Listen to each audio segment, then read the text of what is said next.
Olá, seja muito bem-vindo ao Sistema Performance. Eu sou a Bruna Mann e o tema é mecânica da corrida. Nós vamos falar de avaliação e vamos falar da biomecânica mesmo, que gera muita dúvida. Tem gente que fala que tem que treinar, tem que melhorar a biomecânica, tem gente que fala que não, que você corre assim mesmo e não precisa mudar nada, tem gente que fala que... Tem gente que fala muita coisa, né? Verdade, Bruna. Papo quente hoje, Papo Quente. Então vamos lá, eu tô aqui com o Sandro novamente, porque ele tem muito a contribuir com a gente. Eu fiz a avaliação lá com ele, né? E aí falei, vamos lá falar de avaliação biomecânica também. Se você não ouviu ainda, a gente já gravou podcast sobre treinamento de força, né, para triatletas e corredores. E agora vamos falar de biomecânica de corrida. Sandro, apresente-se, por favor. Legal, Bruninha, muito bom estar com você, com vocês aqui novamente, falando de um tema que eu sou apaixonado, né, que eu trabalho na pós-graduação do Instituto Valorize. Eu entrei no Instituto Valorize com essa pós de biomecânica, que é um sucesso no país todo, e eu sou um professor da pós em biomecânica, e o módulo de biomecânica da corrida, da marcha e dos calçados é meu. Eu tenho o prazer de trabalhar com essa aula, e viajei o Brasil todo e palestrei no Fitness Brasil também sobre essa temática. Então, assim, o treinamento de força que nós falamos no episódio 63 aqui, vale a pena assistir, e biomecânica são os carros-chefes do meu trabalho acadêmico, né, do que eu trabalho na Unicamp, no Valorize, palestrando pelo país todo aí. Então vamos lá. Pergunta inicial. Todo mundo sabe correr? Então, assim, eu abro as minhas aulas, Bruna, com o pessoal até acompanha o meu slogan, que eu falo assim, eu, Alexandre Machado, correr, você corre ou sai correndo? Então a gente costuma brincar assim, que correr é diferente de sair correndo. Então sair correndo, a gente sai correndo atrás do ônibus, sai correndo do ladrão, sai correndo do cachorro, da mulher, do marido, e correr é bem diferente. Então assim, se confunde muito a democraticidade da corrida. A corrida é super democrática, você não precisa de uma bola, você não precisa de 2 times com 10 pessoas. Então, assim, confunde isso com vulgarizar a corrida, né? Então, obviamente, que correr seria uma atividade inata, que faz parte da evolução do ser humano, até porque nós corríamos para caçar e nós corríamos para não ser caçados no início. Só que o mundo que nós vivemos hoje, cada vez mais, tem gente que chama isso de evolução. A gente tem que pensar o que é evolução, né? Porque no meu tempo, Bruna, não sei no seu, mas meus cabelos brancos, meu pai me chamava no quarto, ele fala, troca o canal da TV pra mim. Então eu ia lá, trocava no botão o canal da TV, não era nem de apertar, era de girar, o telefone eu discava assim, subia o vidro na manivela, e hoje em dia facilitou-se e deixou o ser humano muito mais tendente ao sedentarismo, ao menor gasto energético, e isso com certeza influenciou na mecânica da corrida, mesmo antes de saber que o nome era chique assim, né, biomecânica da corrida, mas as pessoas estão cada vez mais correndo pior, porque o vocabulário motor da criança é limitado, ele não brinca mais em árvore, é perigoso com a segurança, não fica na rua jogando bola descalço, né, Não fica descalço, não fica de cócoras, né? Não... É isso. Muito bom. Antes da gente, vocês já viram que o papo vai ser bom hoje. Antes da gente começar, vamos abrir falando da Cupá, que tá com a gente, vestindo todo mundo do Sistema, faz uniforme personalizado. Se você tem uma assessoria, quer fazer aquele macaquinho bonito com um excelente material e atendimento, aproveita aqui o nosso cupom de desconto da Cupá, clica aqui, confere todos os produtos que eles têm lá também, que vale muito a pena. A gente tá sempre vestido de Cupá aqui, e eu não deixo de falar da bermuda feminina, que pra mim foi um divisor de águas, não uso outra. Então, se você tá precisando de uma bermuda pra correr, que tem que levar um monte de coisa, que não aperta a perna, enfim... Olha lá a bermuda da Cupá, que vale a pena. E temos também a Kingston, que está com a gente armazenando tudo que a gente produz aqui no Sistema, nos podcasts e também nas transmissões. Então, a gente precisa ter um armazenamento de qualidade, a gente conta com todos os produtos da Kingston para isso. Então, se você também quer adquirir um produto da Kingston e quer um cupom de desconto, vai lá no site Terabyte e aproveita o nosso cupom que vai aparecer aqui na tela. Bom, papo vai ser quente. Já começamos falando que sair correndo, como que é o slogan? Correr ou sair correndo? Correr ou sair correndo. Onde você acha que você se encaixa? Você corre ou você sai correndo? Depende do caso, né? Então, assim, da minha patroa, da Tati, às vezes eu saio correndo que não dá tempo nem de pensar na biomecânica.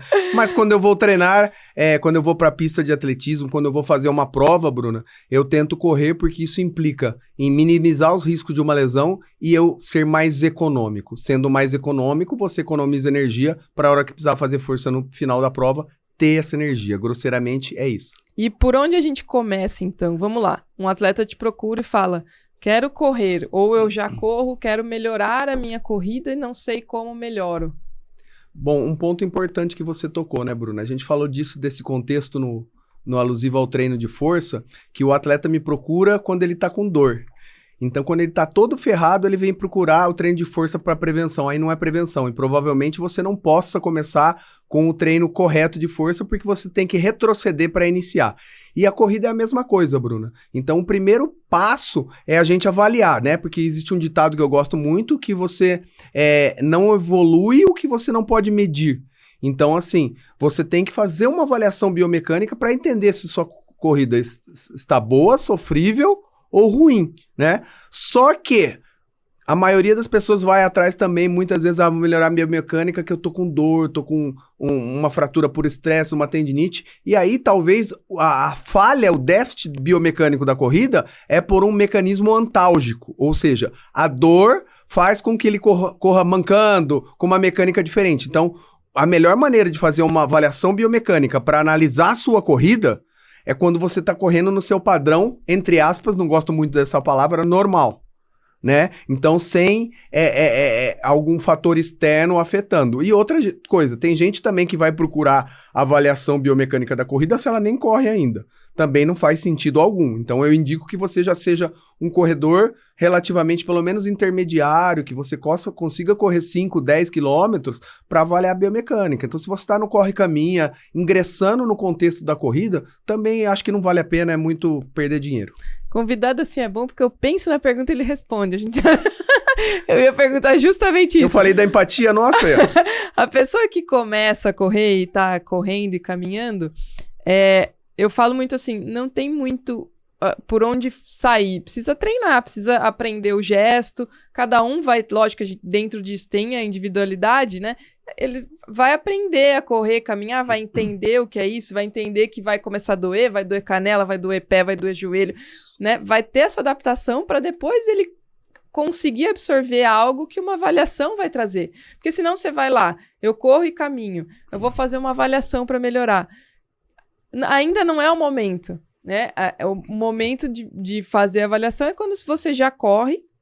E eu acho que agora a gente pode aproveitar esse final do ano, se a gente tiver uma indicação de momento, né, para tentar mexer alguma coisa, alguma parte da biomecânica da corrida, entre competições, antes do período de descanso ali, ou logo após o período de descanso, aí você vai me dizer o que é melhor, mas nesse momento seria até interessante, porque também ao longo do ciclo, ou já estou muito perto da competição, mudar a biomecânica também pode ser algo que vai retroceder um pouquinho para depois melhorar, né? A gente sabe que às vezes a gente tem que dar um passinho para trás para dar muitos para frente.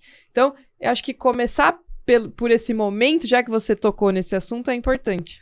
Você foi muito assertiva, Bruna. É exatamente isso. Até porque você não vai mudar um contexto que você corre há 20, 30 anos do dia para a noite. E, infelizmente, muitas pessoas que vê algum corte do nosso podcast ou um post no meu Instagram, a pessoa do nada, ela quer mudar a corrida dela drasticamente. Isso pode ser prejudicial. Com certeza ela pode, inclusive, arrumar uma lesão que ela não viria a ter, né? Então, assim, faz todo sentido. Se você tá próximo de uma prova, de um ciclo importante, não é o momento, mesmo as pessoas, porque a sua vida nunca vai ser a mesma. Depois que eu dou as informações, mesmo que você não queira, você vai começar a pensar naquele contexto e vai acabar mudando. E a gente tem dicas para fazer isso de forma paulatina também, né? E ninguém vai mudar a biomecânica da corrida. São padrões motores que podem ser reajustados a fim de se tornar um corredor mais econômico. Então, por exemplo, cada um tem seu estilo de corrida. Então, por exemplo, aterrissagem, a gente já pode entrar no termo técnico, né? Que é o primeiro contato do pé com o solo. Ela pode ser de retropé, médio pé e antepé, Traduzindo, gente, com a ponta do pé, com o meio, com o calcanhar. E assim, não tem certo nem errado. Isso é um estilo de corrida a cada corredor, mas tem as implicações para cada tipo de corrida para ver se casa com suas dores. Exatamente. E pensando na economia. Economia de movimento, acho que é essa régua que a gente vai seguindo, né? Buscar sempre economizar movimentos. A gente fala de triatlon, principalmente, a gente está buscando economia na natação, no ciclismo e na corrida o tempo todo, porque o desgaste é muito grande. Então, o que você puder ser mais econômico, não necessariamente você está sendo mais rápido, né? No final da prova, você vai ganhar na velocidade, mas economia no triatlon é fundamental. Perfeito, Bruna. Você foi pontual. Então, assim, o objetivo é tornar mais econômico, e tornar mais econômico o que é? É simplesmente gastar menos energia do que você gastava anteriormente correndo na mesma velocidade. Então, isso significa uma corrida produtiva. E pequenos insights podem ter mudanças drásticas nisso, né, Bruna? Então, a gente que estava falando, né, da meia de compressão, de como cada detalhe, depois que você já tá embutido no contexto, faz toda a diferença, eu acho que é um contexto que vale muito a pena. Em um outro ditado que eu falo que, assim, às vezes as pessoas, eu tenho avaliação biomecânica lá no laboratório, né? As pessoas às vezes acham caro gastar um valor X, aqui pode falar, né? Uns R$500 mais ou menos, em média, na avaliação biomecânica, e acha barato gastar 2.000 num tênis.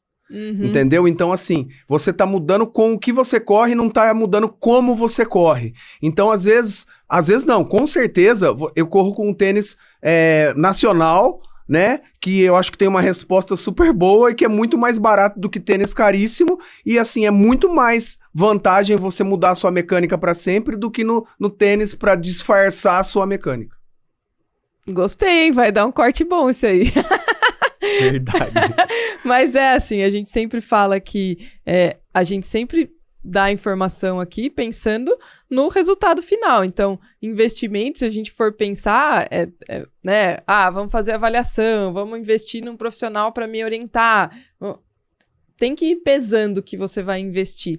E a gente até já fez um podcast de tênis também aqui, falando de placa de carbono, para quem é mais indicada a placa, né? O que pode trazer? Será que pode trazer mais lesão? Será que não? Então, assim, pensar o que é melhor para você é muito importante, mas se você... É o que eu falo com a bike, né? Não adianta você ter o melhor equipamento se a pecinha de cima não tá funcionando, né? Mesmo se você for andar numa bike assistida, você tem que estar preparado. Então, a corrida é a mesma coisa. Não adianta você usar um tênis, o melhor tênis do mundo, investir lá no tênis, se você não tem a capacidade para correr com ele ou não vai ter a melhor resposta do tênis se a biomecânica não tiver boa para você, econômica, né? Lembrando tudo que você já falou, que não existe o jeito ideal, existe o seu jeito mais econômico de correr. Perfeito. Vamos começar então? Como que você começa uma avaliação? Quer já colocar algum vídeo aí? Ótimo. Antes do vídeo, a gente tem que pensar assim, num contexto geral da biomecânica da corrida. Quando a gente fala em biomecânica da corrida e economizar energia, existe um valor, assim, uma métrica chave que se você for ler os artigos ou os artigos em inglês, assim, chama-se load rate, que a tradução ao pé da letra seria taxa de carga ou taxa de carregamento vertical, que é a gravidade, né, te dando e que a gente traduz vulgarmente como impacto. Então, assim, a biomecânica, a gente consegue medir o quanto ela pode reduzir o seu impacto. Então, tem fatores muito legais que, por exemplo, avaliações super importantes que eu simplesmente dou um gatilho assim, ó, diminui o barulho da sua corrida. E o barulho está relacionado ao impacto. E muitas vezes esse corredor, quando ele consegue diminuir o barulho, às vezes ele fez tudo que eu teria falar para ele, ó, aterrissa embaixo do seu centro de massa, que a gente vai discutir, né?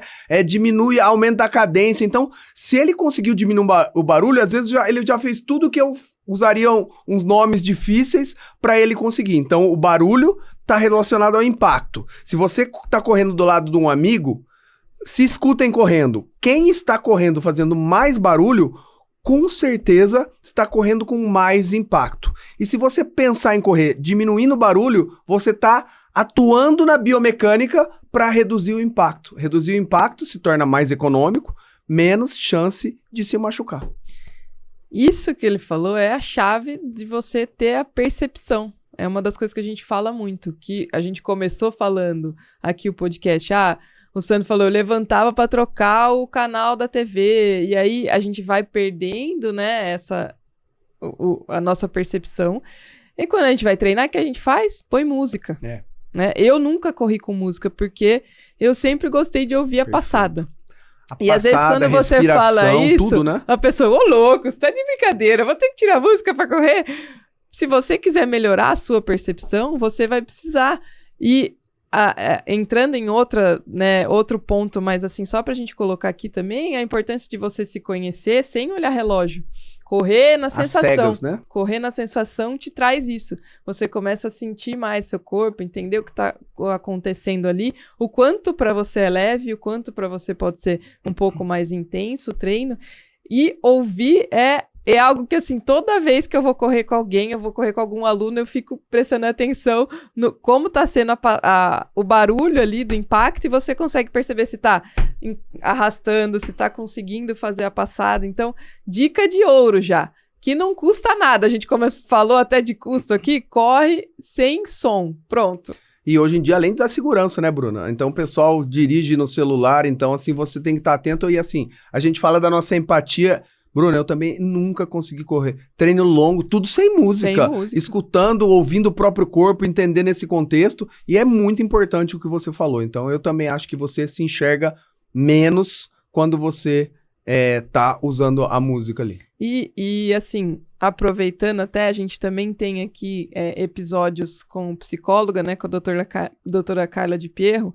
Você aproveita para se autoconhecer, para conversar com você mesmo. Se você não tem uma música, você vai criando os seus próprios recursos e vai trazendo todos os benefícios que o esporte traz também. Não tô falando que não pode correr com música, não é isso. Mas se você corre com música, experimente correr sem, que é uma experiência bem interessante. Bom, bora.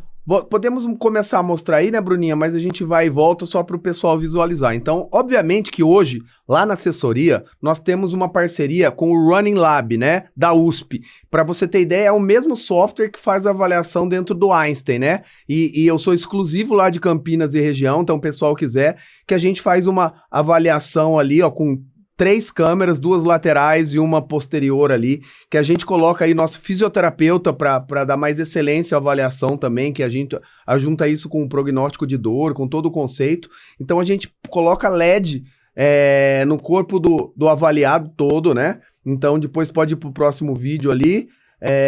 Então a gente tá... O Fábio, que é o nosso fisiologista, ele tá dando as instruções sobre a avaliação. Eu já tô com os LEDs, depois ele vai acender esses LEDs, olha lá, ele já vai acender para que isso seja instantaneamente jogado para o software lá da Running Lab, para a gente ter uns dados muito mais precisos e todos medidos. Ele mede a amplitude da sua passada, quantos centímetros foi, o tempo de contato com o solo, se tudo de forma rápida e imediata, tá? Durante 10 anos, Bruna, eu consegui entregar excelência com uma avaliação com um software de celular gratuito, que eu passo nas aulas de pós-graduação. Lógico que é como a gente falou, não somos escravos da tecnologia, mas a tecnologia ajuda e muito. Então, o importante é medir algumas métricas importantes. Quais são essas métricas? Nós falamos da aterrissagem, que é o primeiro contato do pé com o solo, que pode se dar com o calcanhar, com o meio, com a ponta. Se você quiser, a gente fala o que implica uma coisa e outra.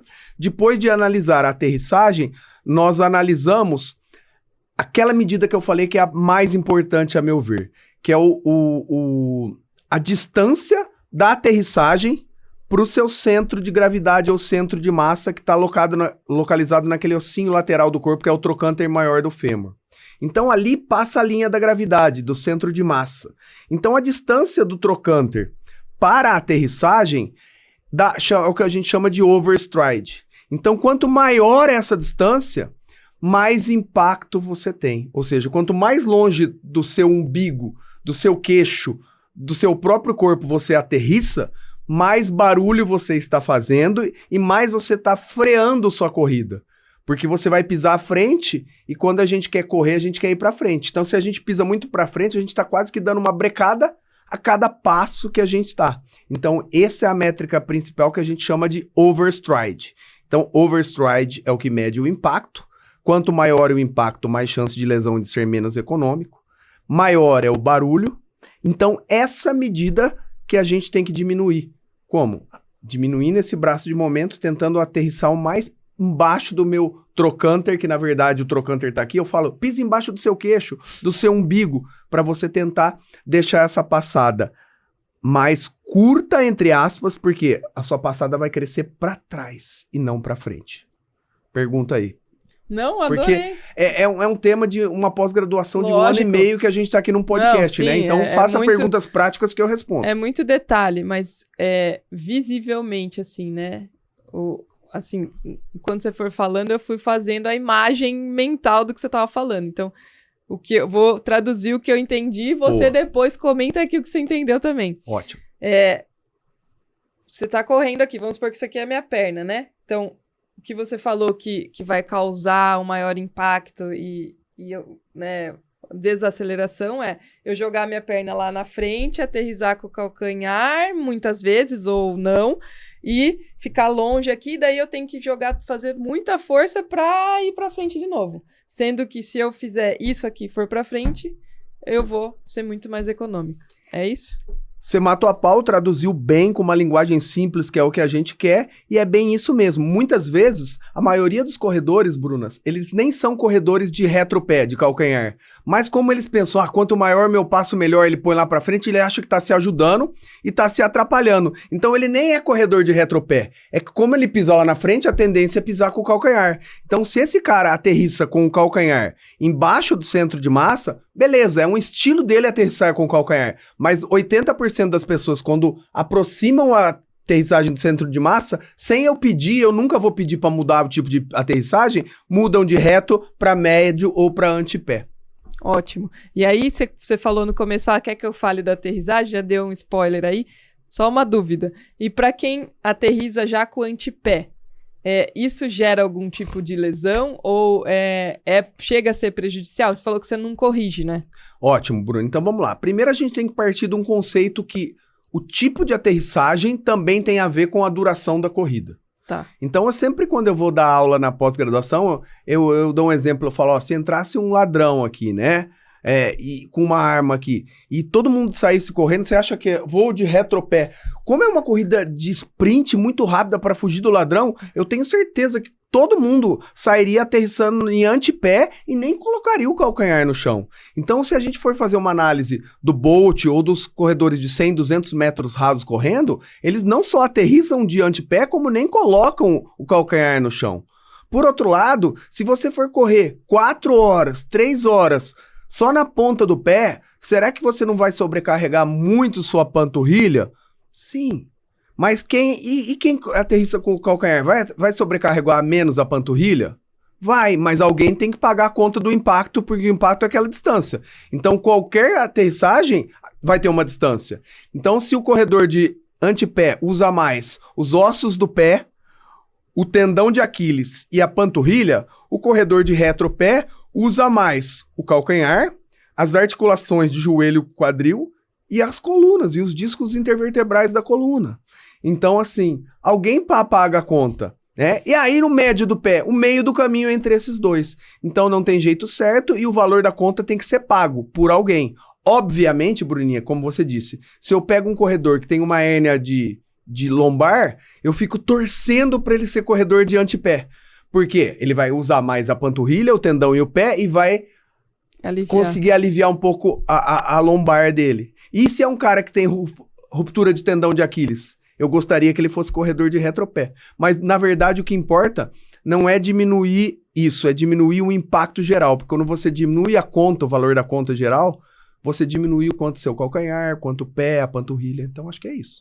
Ótimo. E aí, isso pode ser, um motivo de lesão também, né? Então, corredor de antepé, ele machucou a panturrilha. Ele não vai conseguir correr, né? Que ele vai sempre ali, como se fosse cutucando o machucado, né? E aí, sim, acho que entraríamos num outro tema que é até que momento vale mexer no movimento para melhorar essa economia. Perfeito. Outro paradigma, Bruna, talvez novidade até para você também. Então, acho que eu fiz mais de 900 avaliações até hoje, né? E assim, eu nunca falei, nunca, para nenhum dos 900 avaliados, eu falei, você tem que ser um corredor de retropé, de médio pé, de antepé. A minha intervenção, Bruna, é no sentido de diminuir o overstride e o impacto dele. Então eu quero diminuir o valor da conta que ele tem que pagar, não quem vai pagar a conta. Porque você não vai mudar, às vezes, uma coisa que é inata. Então pode ser um cara que tá muito ferrado e que a única chance dele, eu ainda fico esperando esse cara, mas não aconteceu. Então assim, as minhas intervenções são no fato de tornar a mecânica dele mais econômica e não de alterar a biomecânica, por exemplo, o padrão de aterrissagem. Como eu te disse, muitas das vezes, quando eu peço para ele pisar mais embaixo do centro de massa, eu nunca pedi para ele mudar a aterrissagem, mas ele muda. Se ele mudou, é porque ele não estava usando o padrão dele, é porque ele estava com a biomecânica errada. E sem eu pedir, ele mudou de reto para médio ou para antepé. Nossa, muito legal. Porque às vezes assim, né, quando a gente corre e fica avaliando ali quem corre do seu lado, você olha, pô, esse aqui, como que ele consegue correr tanto tempo pisando desse jeito, a panturrilha daquele tamanho? Meu Deus do céu, o que pode acontecer, né? E aí é isso, assim, já explicou tudo, não precisa mudar, de repente, pra ele correr assim. Quem tá pagando a conta tá conseguindo dar conta, tá com saldo ali pra pagar e tá tudo bem, ele não vai machucar assim. Bem interessante. Perfeito, e eu sou um exemplo de corredor de antepé, né? Então, só que criou-se o clichê com as redes sociais, né, que é boa e ruim, que tipo assim, é bom pra mim e até pras pessoas, porque a maioria das pessoas chegam, quero fazer uma avaliação biomecânica porque eu piso com o calcanhar. Aí eu falo, primeiro que você não é pisa. A pisada é pronada, supinada ou neutro. É aterrissagem. E aterrissar com o calcanhar, quem te falou que é ruim ou que é errado? Não é. Mas, ele foi lá por causa disso, mas ganhou de brinde um monte de coisa e muda a vida das pessoas. Teve pessoas que faziam fisioterapia há 6 anos e de um dia para o outro não sentiram mais dor, porque a corrida ficou menos impactuosa. E você bater menos, parou, acabou a dor. Cara, que legal. E aí, vamos lá. Chegou lá, fez a avaliação. Então, você avaliou que vamos reduzir o impacto. Qual que é o processo? Como que você faz essa mudança no gesto? Muda, né? Eu posso falar gesto motor ou eu tô falando errado? Não, pode. Assim, tem alguns gatilhos, que é, por exemplo, pisa embaixo do seu umbigo, aumenta a extensão de quadril. Então, quando eu dou um toque na coxa dele assim, eu acho que eu bati na sua perna lá, para você empurrar mais o chão para trás. Então, a gente mede quantos graus você empurra o chão para trás. Isso é o grau de extensão de quadril. Quando você corre, Bruninha, você quer ir para onde? Pra frente. Pra frente. Pra ir pra frente, você tem que empurrar o chão pra onde? Pra trás. Pra trás. Se você empurra o chão pra baixo, você vai pra onde? Pra cima. Pra cima. Quando você cai de mais alto, você faz mais ou menos barulho? Mais alto? É. Mais barulho. Barulho é sinal do quê? Impacto. Impacto, lesão. Então, quanto mais você empurra o chão pra trás, menos você vai pra cima, mais você vai pra frente. Olha um outro dado que a gente mede. A gente consegue medir em graus quantos graus eu empurro o chão para trás pelo meu máxima extensão de quadril e você começa a ir mais para frente, chega mais rápido quem vai mais para frente e quem vai menos para cima se machuca menos. Então, é um outro dado também que então assim, eu falo, pisa embaixo do umbigo, empurra o chão para trás, são gatilhos que a gente dá, que a pessoa vai entendendo o conceito e de doses paulatinas, melhorando a sua corrida, sentindo menos dor. Então tem intervenções que, por exemplo, tá com uma cadência muito baixa, então eu falo assim, aumenta a quantidade de passos por minuto, aí eu conto no relógio, você deu 15 passos, 20 passos em 15 segundos, eu quero agora que você dê 23 passos, aí ele é obrigado a correr com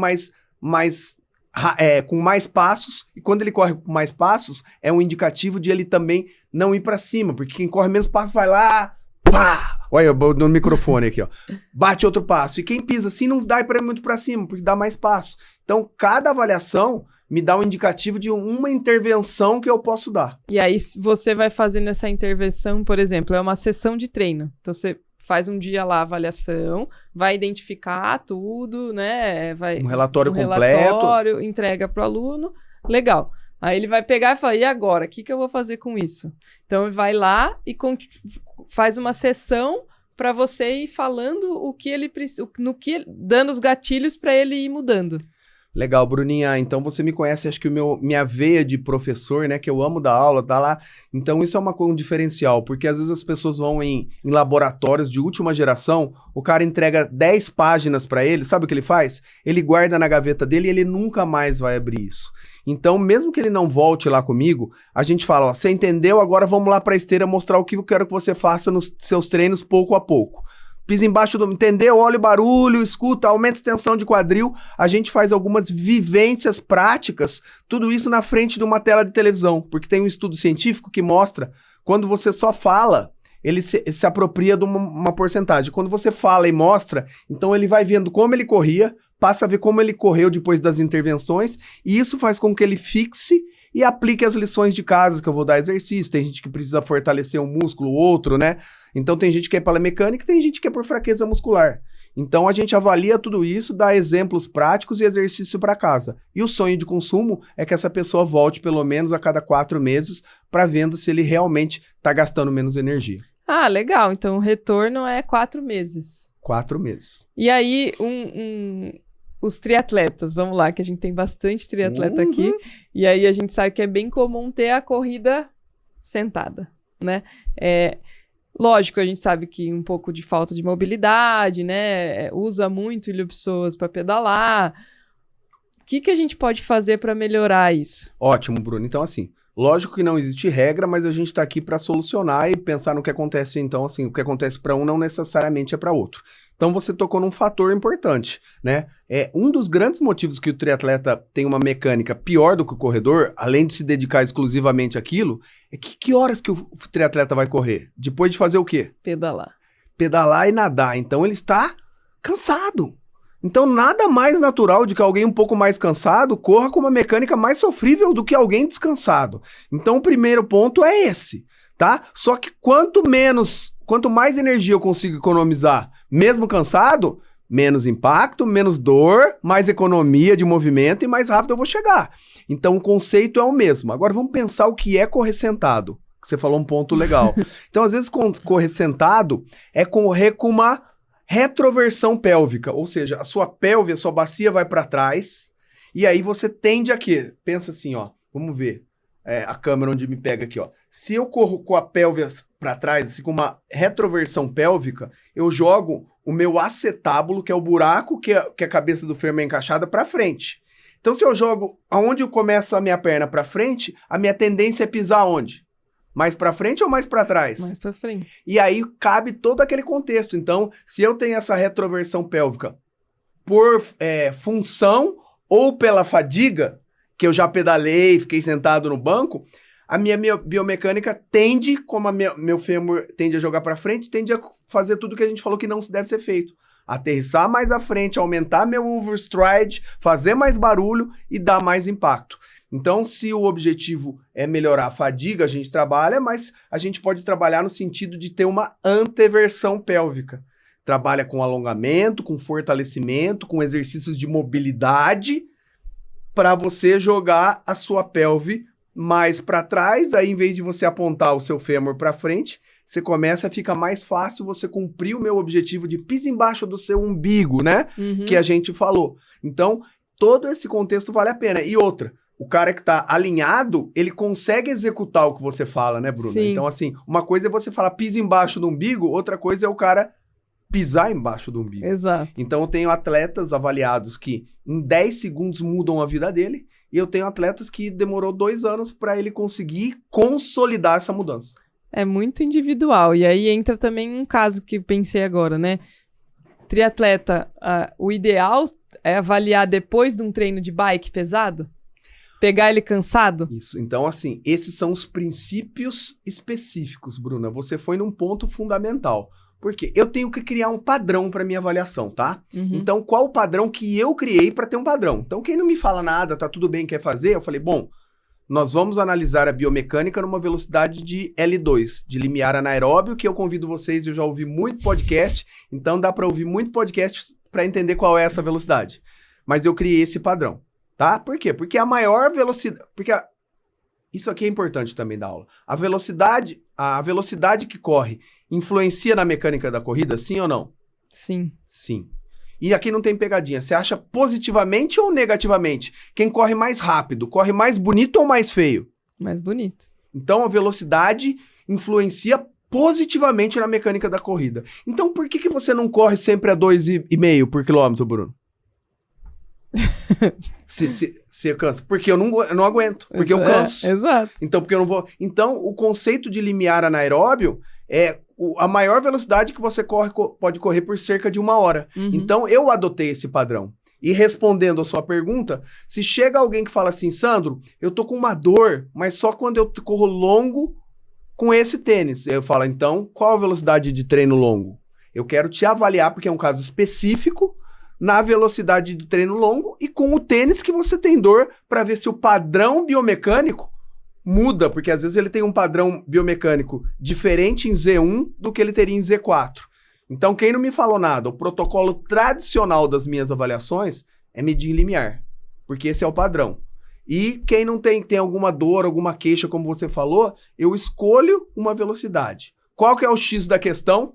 E que muita gente que faz avaliação dá uma roubadinha, porque a velocidade influencia na avaliação biomecânica. Você chegou, eu coloco você a 5 de pace. Quando eu saio, eu coloco você a 4 e falo antes e depois. Olha a mudança com a minha avaliação.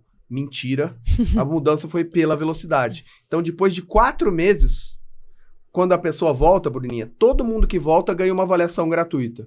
Por quê? Porque eu faço uma avaliação na mesma velocidade que ela fez em 4 meses antes, aí sim eu posso afirmar que ela melhorou ou piorou a mecânica, e uma nova avaliação no seu novo limiar. Se ela melhorou mais forte, se ela piorou mais fraco, para ter um padrão ouro ali do meu padrão de avaliação. Nossa, muito legal. E só pra falar, eu fui lá fazer a avaliação. Você acertou meu limiar, tá? É verdade. Ela chegou com a modéstia dela. Eu cheguei e falei, ai, não sei quanto eu tô correndo e tal. Aí você acertou, foi o limiar que eu corri a maratona. Olha lá. Não vi, hein? Muito bom. Não, muito legal. Eu acho que assim, ó, só tô com mais uma dúvida. Pode. Pra gente deixar, mas eu vou falar dos patrocinadores antes. Mas vai dar uma polêmica aqui, porque você tocou no assunto do tênis. Uhum. Mas nós vamos falar dele, porque escolher o tênis que você vai correr, às vezes também gera dúvida. E de repente você pode ajudar o pessoal aí que tá buscando um tênis pra melhorar na corrida. E quer um outro assunto polêmico que cabe aqui para um outro podcast, que agora... Educativo de corrida. Olha que... Boa. Vamos falar dos patrocinadores, a gente vai escolher qual que nós vamos discutir aqui. Bom, a gente tem a Centauro que tá com a gente, então você pode comprar tudo que você precisa para treinar nas lojas da Centauro e aproveitar o nosso cupom. Então, clica aqui, aproveita nosso cupom, vê lá e compra tudo que você precisa. A gente tá falando aqui de treino, de corrida, então você precisa suplementar no treino, né? Tem um podcast, inclusive, falando de consumo de carboidrato aqui. Eu sei que também é um tema polêmico, mas suplemento é mais do que necessário. Então, para garantir o suplemento da Z2, clica aqui e garante o nosso cupom de desconto e compra tudo o que você precisa para fazer seus treinos e provas de endurance. A A4 está com a gente também, que é uma assessoria de investimento credenciada XP, que dá desconto em seguro da Omint. Então, se você vai viajar ou se você precisa de um seguro para sua bike e é cliente da A4, aproveita esse cupom também de desconto do seguro da Omint. E a Cashme, que é uma fintech do grupo Cirela, que dá crédito com garantia de imóvel. Então, para conferir todos os produtos da Cashme, clica aqui nesse QR Code que vai aparecer. Bom, vamos lá, tema polêmico. O tênis, ele vai mudar a biomecânica? Olha, Bruna, sendo bem direto, né? Então, assim, a avaliação biomecânica, inclusive, serve para, por exemplo, você falou sobre tênis de placa. Vamos falar sobre tênis de placa depois, assim, acompanha nas redes sociais, porque daria um outro podcast só sobre tênis, né? Então, por exemplo, quem corre de antepé já sabe que vai tirar mais proveito de um tênis de placa pelo efeito elástico da placa mesmo do que quem corre em retropé. Então, assim, você sabe se você vai ter um grande proveito do tênis de placa, se você for corredor de antepé, vai ter mais proveito do que um corredor de retropé, por exemplo, tá? Então, assim, para tênis maximalistas e minimalistas. Quem aterriza em retropé com o calcanhar e tem algum problema de bursite, de hérnia, essa pessoa, até ela melhorar a biomecânica, enquanto ela não melhora, um tênis mais macio, entre aspas, ou mais maximalista, pode ajudá-la enquanto ela está nesse processo de melhorar a mecânica. Porque o ideal é, quanto melhor a sua mecânica, mais baixo deve ser o drop do seu tênis. Então você tem que garantir que tem uma corrida boa para conseguir abaixar o drop. E aí, vamos lá, só mais uma perguntinha. Quantas você quiser. Até amanhã eu tô aqui. Fui lá e daí eu falo assim, ó, eu tenho 3 tênis aqui, eu quero saber qual que é, qual é melhor, assim, eu sei que a gente pode até pensar cada um para um tipo de treino, né? Mas qual você indica? Ótimo, Bruno. Então, assim, como o assunto é delicado para não passar informações erradas, vamos lá. Então, assim, quando a gente fala de tipo de tênis, basicamente, a gente pensa em tênis para pisada supinada, pronada e neutra. Pisada supinada, pronada e neutra não tem nada a ver com o tipo de aterrissagem. Então, se na hora de você sair, o quanto o seu pé cai para baixo. Então, uma coisa que vendedor de tênis é muito bom para pegar o seu dinheiro é falar, olha, o seu pé prona, você tem o pé pronado quando você sai, então eu indico um tênis que custa R$800 a mais, que é um tênis para pisada pronada. Então, o que o vendedor de tênis não te falou é que todos os pés pronam na saída da aterrissagem e todos os pés supinam na entrada da aterrissagem. Então, o meu, o seu e de todo mundo entra supinado e sai pronado. O quanto você prona, que talvez leve a ser uma pisada pronada, que 2% das pessoas necessitam esse tênis para pisada pronada, que é um desabamento do arco plantar medial, que é um plastiquinho na parte medial do seu tênis para o seu pé não dobrar tanto. A minoria das pessoas, então as pessoas confundem a pronação do pé, que é um mecanismo fisiológico e esperado para absorver o seu impacto, para gastar menos energia, confundir isso, patologizam esse tipo de aterrissagem. Então, normalmente, os tipos de tênis são assim. Em relação à marca, ao que você falou, um tipo para cada treino, é relativo. Tem pessoas que tiram proveito disso porque faz mais sentido você usar um tênis mais macio para os treinos longos e um mais responsivo para os treinos de tiro ou para prova. Isso é até inteligente, mas, de novo, quem está nesse nível já sabe, já tem uma biomecânica boa, proveitosa para poder seguir nessa linha. Em relação à marca, é igual carro. Não adianta. Pode falar as marcas aqui, Bruna? Pode. Então, assim, eu gosto muito do Olímpicos, a Bruna gosta do Adidas, o outro gosta do Mizuno. Todos os tênis têm bom e muita tecnologia. É igual carro. Antigamente, no meu tempo, a gente sabia que o Fiat era duro e o Chevrolet era macio. Hoje, todos os carros são ótimos. É você que fala, pô, esse eu gosto, é minha cara. E o tênis, a ciência fala que é isso. O melhor tênis é aquele que você se sente bem. Nossa, ótimo, porque eu sempre falo isso. É uma dúvida muito comum. Eu vou comprar o tênis. Como eu vou escolher? Eu sempre falo, vai na loja, experimenta. Qual você colocou no pé, se sentiu confortável. Se a loja tem uma esteira e você pode correr lá, melhor cenário. Gostou, se sentiu bem, tá confortável, é esse. Esse é seu tênis. Porque o que é bom pra mim pode não ser bom pra você. E voltando ao que a gente falou, não é puxando a sardinha, porque eu trabalho com biomecânica, mas assim, é muito mais inteligente você investir na biomecânica e melhorar pra sempre como você corre, do que você ficar tapando o sol com a peneira e melhorando paliativamente, por exemplo, eu vou correr com esse tênis pra minimizar a dor. Mexe na sua biomecânica, não como você corre. Excelente. Muito bom. E agora, nós demos um spoiler. Falei do tênis, você falou um outro tema aqui. Nossa, isso deu uma briga que o Charles, que falamos... Tava em moda isso, né? Por causa do post. Vamos lá. Educativo de corrida. Boa, Bruna. Então, assim, eu sou um fã incondicional do educativo de corrida, né? E assim, não só porque, mas também todo mundo fala, pô, se as pessoas que têm resultados fazem, é impossível que seja maléfico, né? Então, assim, só que, lógico, na dose certa, para cada um, é o Ctrl+C e Ctrl+V que a gente fala. Então, assim, o educativo de corrida tem tudo. Talvez, assim, não é fracionar as etapas da corrida, mas, poxa, vamos pensar minimamente a pessoa que a gente já falou, né, de como é o vocabulário motor das pessoas hoje que correm, o que elas vivenciaram na infância. Então as pessoas chegam muito mais descoordenadas, você vê isso no dia a dia, né, andar de bicicleta, né, Bruno? Nossa. Quem que vai comprar pão e leite como eu ia, não sei se você ia também na padaria pra mãe, né? Então, assim, o educativo é a mesma coisa. Poxa, se a pessoa não conseguia fazer um polichinelo, as pessoas não conseguem fazer um polichinelo. Então, vamos fazer analogia com o polichinelo, não precisa nem ser com o educativo, que tem muito mais a ver com corrida. Se a pessoa não fazia polichinelo e hoje você, como professor, você ensinou, ela está mais coordenada. Se ela está mais coordenada, Bruno, para a gente fazer um podcast só sobre educativo, se você quiser no futuro, ela vai gastar mais energia. Menos energia, ela vai ser menos econômica. Imagina fazendo um drible, um skipping, um upserlauf, né? Então, assim, isso muitas vezes aproxima ela de uma biomecânica adequada. Então, com certeza, ela não tem nada a perder, só a ganhar, desde que faça da maneira certa. Imagina, educativo é bom, vou ficar 8 horas fazendo educativo, aí não consegue nem andar no dia seguinte. Mas resumindo é isso, eu sou fã.